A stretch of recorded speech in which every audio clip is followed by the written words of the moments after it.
wag ka munang bibili ng DJI Osmo Pocket 4P.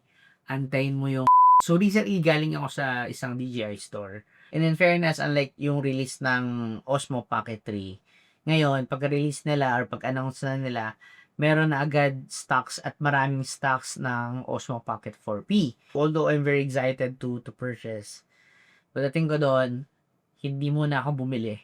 And for context, I'm very excited to buy it. Nag-message pa ako mismo kay DJI. Yan yung sabi ko. And nakinig naman sila sa akin. So, ito na. Pagpunta ko doon sa DJI, ito yung napag-usapan natin. May third party, ano ba kayo?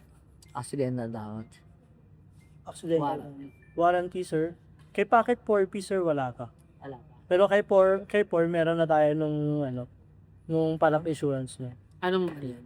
DJI talaga? Yes po, kay Refresh. Refresh. Dito wala ka? Wala po. Wala ka or wala? Dito talaga ka? Wala pa, sir. Magkakaroon tayo. Usually, magkano yan? Ito, sir. Ito, sir. 2 years plan nyo is Yeah. 3,490.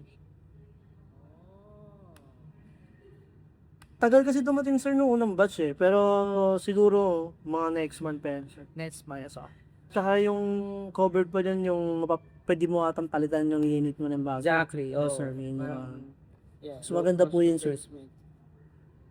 Yeah. Okay. Tsaka marami na tayong stock. Talaga. Marami na tayong stock. So, yun. So, kung bibili ako ng Osmo Pocket 4P, I would wait for that.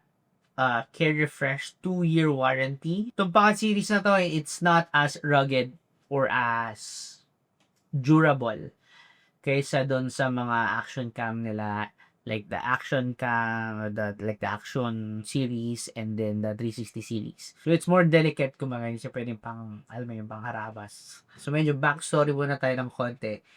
I had the Osmo Pocket 3 and nagkaroon siya ng issue few days or few weeks after ma-end yung warranty nung Pocket 3 ko. Nagkaroon siya nung tilt issue, yung kumbaga kung tawagin is tilt gate issue. So yun yung hindi mo na ma-rotate yung screen niya.